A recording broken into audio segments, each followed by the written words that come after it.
flight controllers. Give me a go, no go for launch. Booster. Go. Retro. Go. Vital. We're go fly. Delmute. Go. Control. Go fly. Procedures. Go. Network. We are go. We are go. We are go for launch. Prepare to launch in 5, 4, 3, 2, 1. Audio Missile Podcast. All right, do you guys like gangster movies? Oh, yes. Do you like gangster movies, Cordell? Yes, sir. All right, there's a list up there that says there's like a top 4 list that we have out here. What are the top 4 movies, Cordell?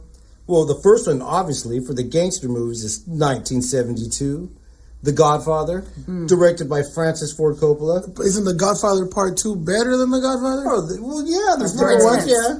I've heard. But, we'll start with that one. It grossed $135 million. Marlon Brando, Al Pacino.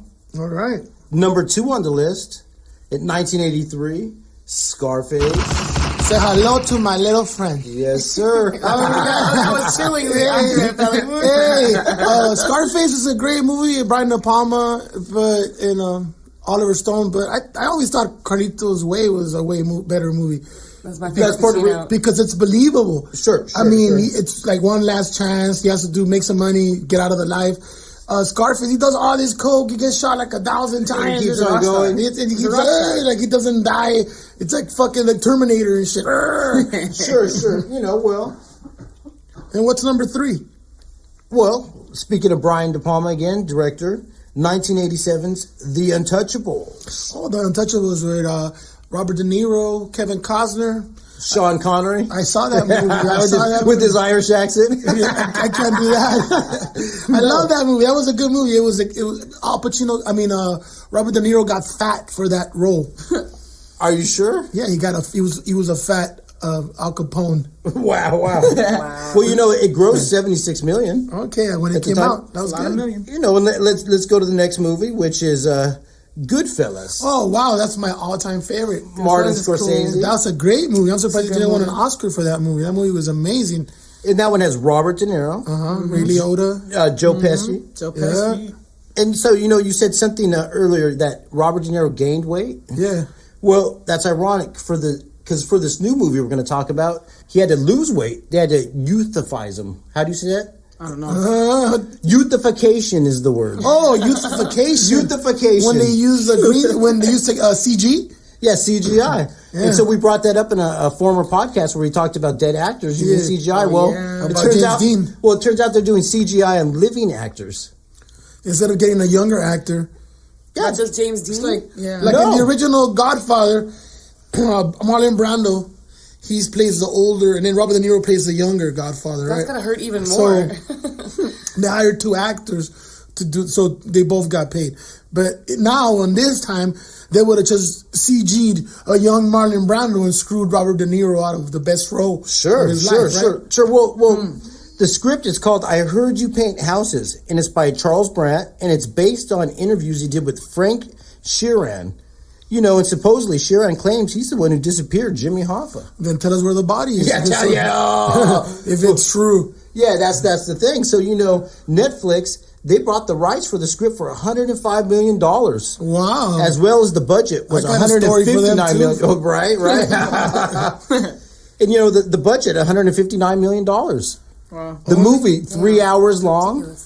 So with the movie in the script, you're already at the $250,000, right? Oh, my boy.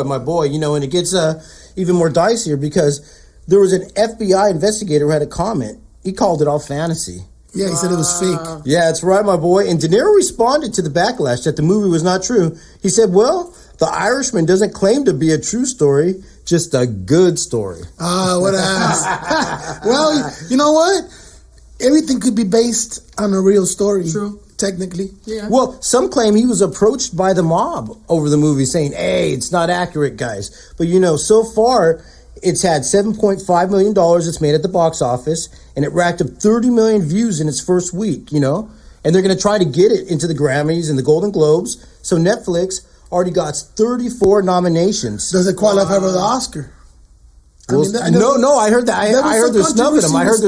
Steven Spielberg, he said if you make a movie for Netflix or for Hulu or for Amazon or whatever, you're choosing to make a movie for TV. That's right, my boy. So it shouldn't qualify for the Oscar. Well, that's funny they say that because out of those 34 nominations, 17 of them were in the TV category. Exactly, that's exactly. fine. Steven Spielberg wants to keep the movie going experience alive. Yeah. Because if everybody just starts making movies for the internet, then pretty soon there's not going to be no more movie theaters. True. Where you're going to take your girlfriend on a date? Where you're going to take your kids? Right. Well, tell us what you think. If you've seen The Irishman, tell us what you think below in the comments. All right, folks. Stay tuned. The Audio Missile Podcast will be right back. All right, guys. I said it before, and I'll say it again. Technology is not your friend, man. I don't trust technology. People can spy on you on your phones. They can listen to what you're doing. Look at your pictures, your emails. That's why I'm trying to buy an old school car. I'm trying to go back to like a 1970 Mustang. Because they have no technology on it. 8-track. 8-track tape. I'm trying to buy a tube TV. A tube TV, guys. A flip phone. Okay? You know why? Tell us why, Cordell. Well, it all started when a family went shopping on, guess what? Black Friday. Yes, Black Friday. Yeah. And they saw this good deal on this new technology that would help their family. Okay. Since she worked late hours, she wanted a way to monitor her kids. Her kids. And she had these 2 cameras.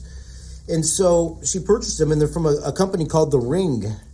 You've heard of this? The Ring? Oh, it's a huge company. Well, it turns out people are using them indoors. You know, she had 4 kids. And she wanted to keep tabs on her infants. So what it started when she installed it in her infant's bedroom. And she put another one in her other child's bedroom, the 3 girls. So she wanted a baby. She couldn't afford a babysitter, so she bought these rings. No, exactly. And so she was at work, and the father was outside. And here's what happened. The 8-year-old child heard some music upstairs.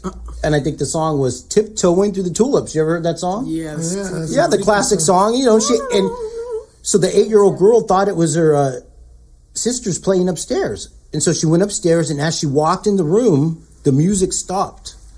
And a voice started speaking to her. That's creepy. And it said, "Hello there."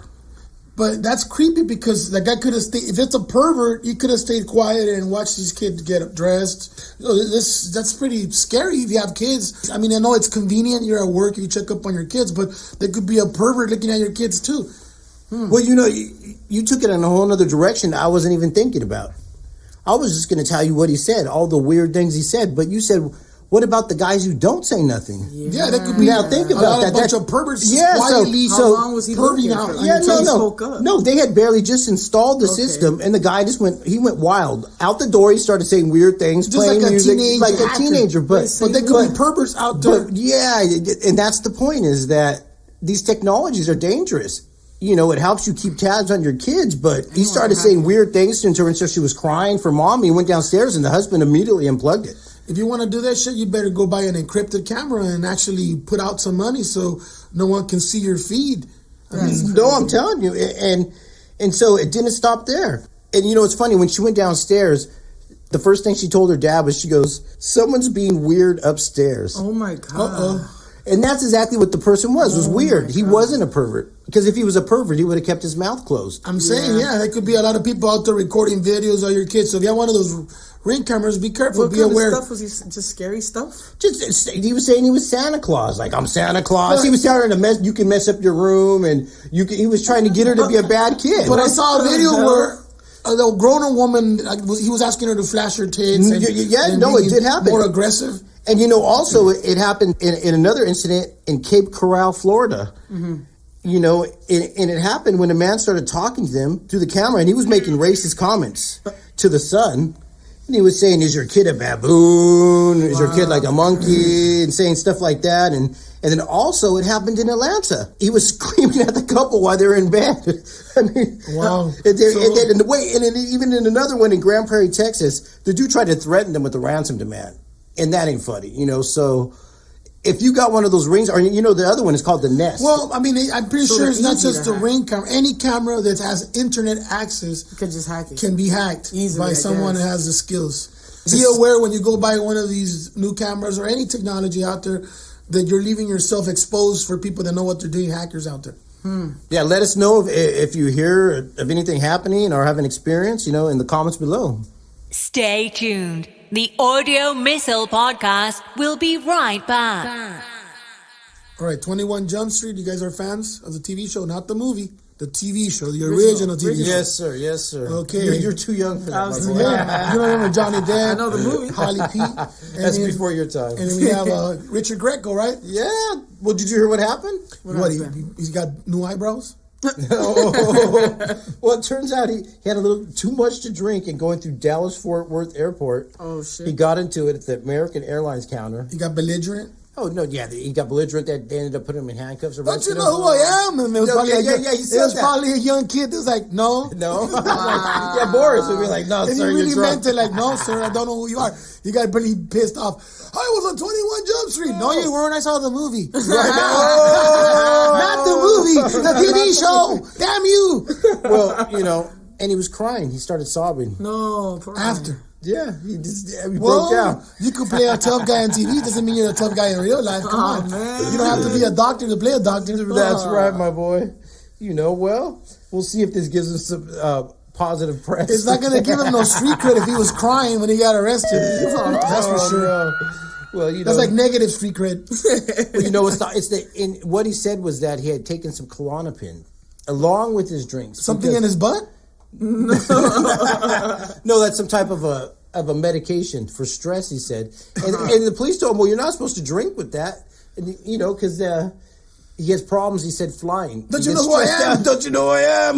I can take anything I want. Pills and drugs and alcohol, everything. Well, it turns out he couldn't. So, folks, be careful out there this holiday season, traveling for the holidays.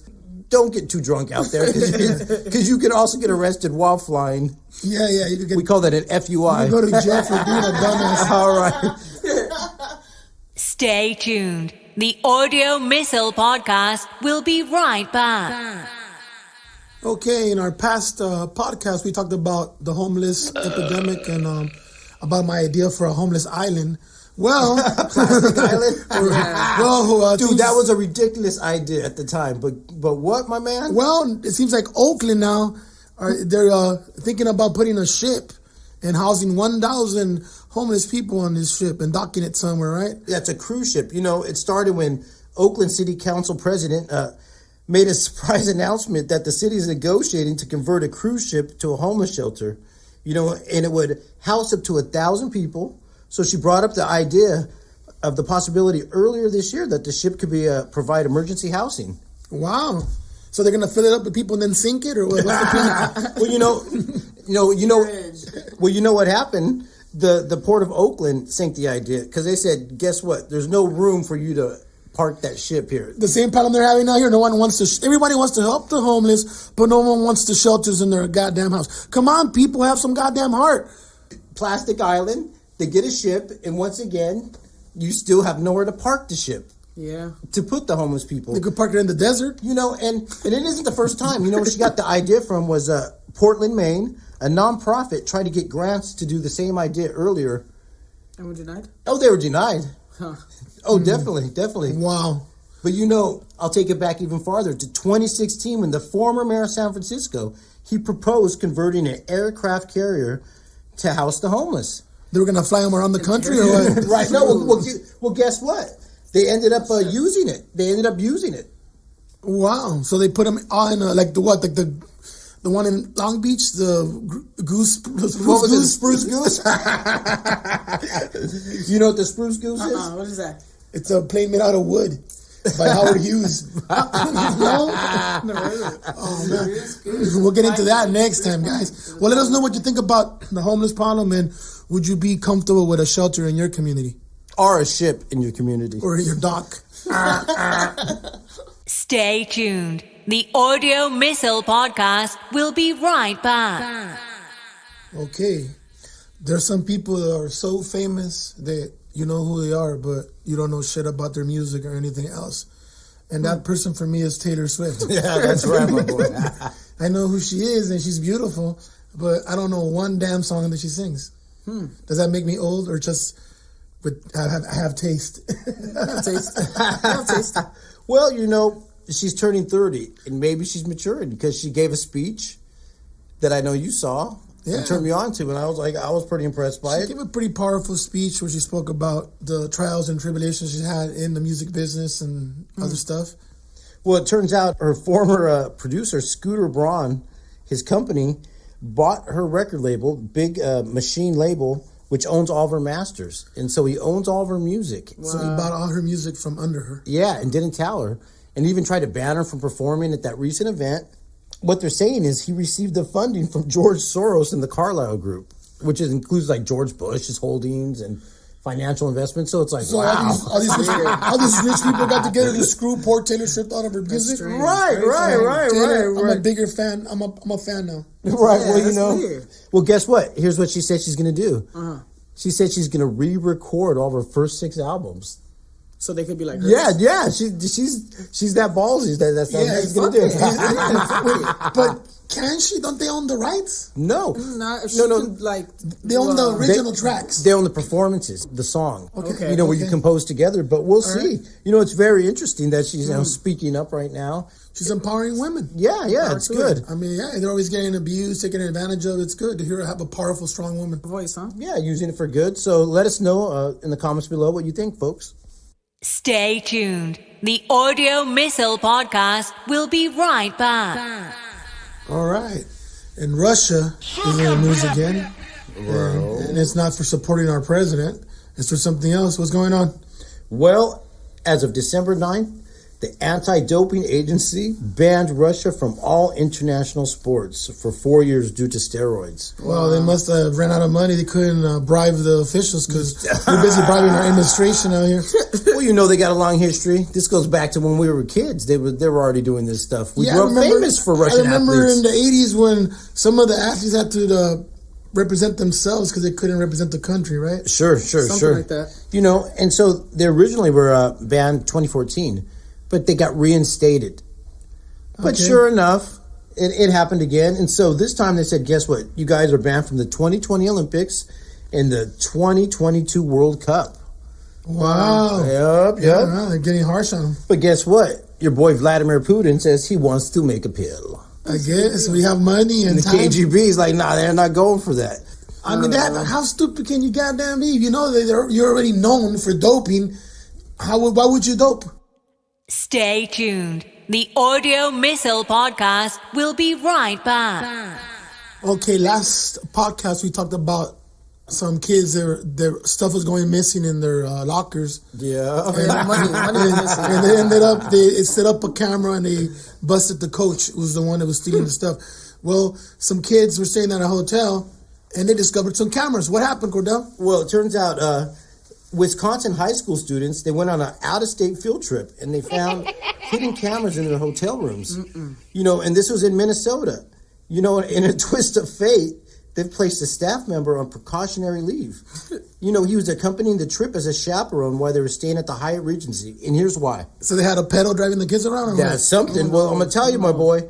The hotel searched the property when the kids complained, but they only found hidden cameras in the rooms belonging to the students. That's weird. Oh, so he's the one he had access to the rooms. That's right. All right. Well, once again, the crafty students found out, just like the coach that was stealing from the kids, and they found him out.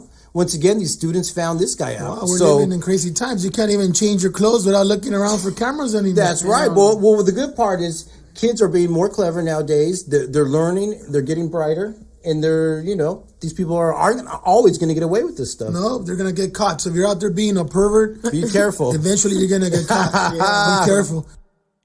Stay tuned. The Audio Missile Podcast will be right back. Okay, this week there was a reporter at a marathon. And she was there doing her job, and then some perv came by and smacked her in the butt. I mean, that's horrible. I mean, people should respect people's boundaries. But I'm just saying, if it would have been a guy reporter and a girl would have smacked his ass, high five, would have been the same thing. It would have been a big controversy. I know. Well, it was a man in Savannah, Georgia, and he was videotaped live slapping a female reporter's rear on live TV. His name Thomas Calloway. He was 43 years old of Statesboro. He was booked and charged for the incident that took place. What do they charge you with when you smack somebody in the ass? I don't know. Smacking in the ass? Right? I think that's a battery, assault, sexual something like that, assault. They could get them on a lot of things. Really? But people smack themselves in the butt all the time at basketball games. Right? No, I know. Yeah, well, and that's the thing. If it's consensual, it's okay.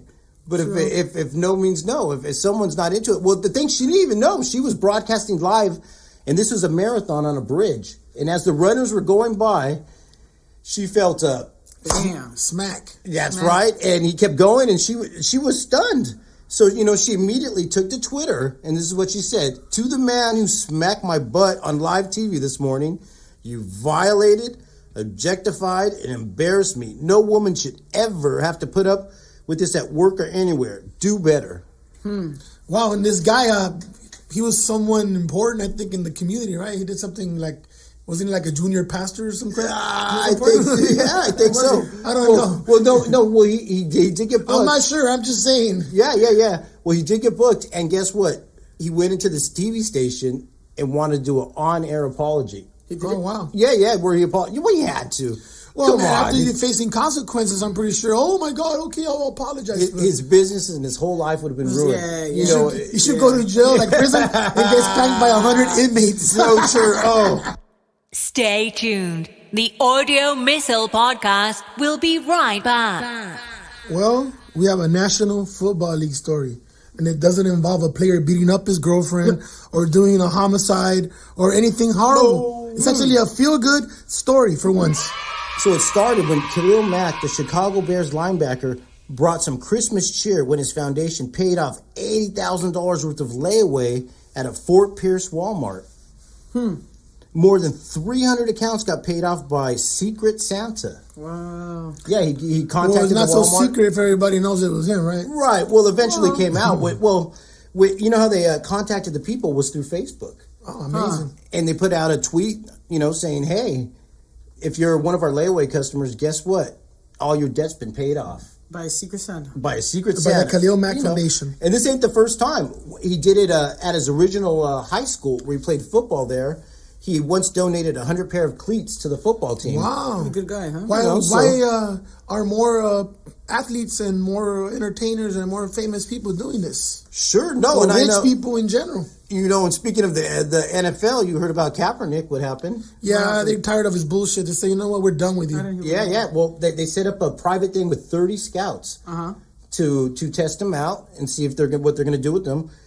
And he said, well, I don't want to do it here. I want to do it at another location. And they said, well, like we just 60 miles away. Yeah, they said we just brought out 30 scouts from different organizations from across the country. And so they got rid of him. So, there are some football players that are, hey. You could go to arena football. You could be the highest paid arena football quarterback. So, we can agree that Khalil Mack sent a strong message. That's Christmas good. Message Good for him. Good for him. And I wish more people follow suit. So let us know if you hear any other feel-good stories this year in the comments below. Thanks. Stay tuned. The Audio Missile Podcast will be right back.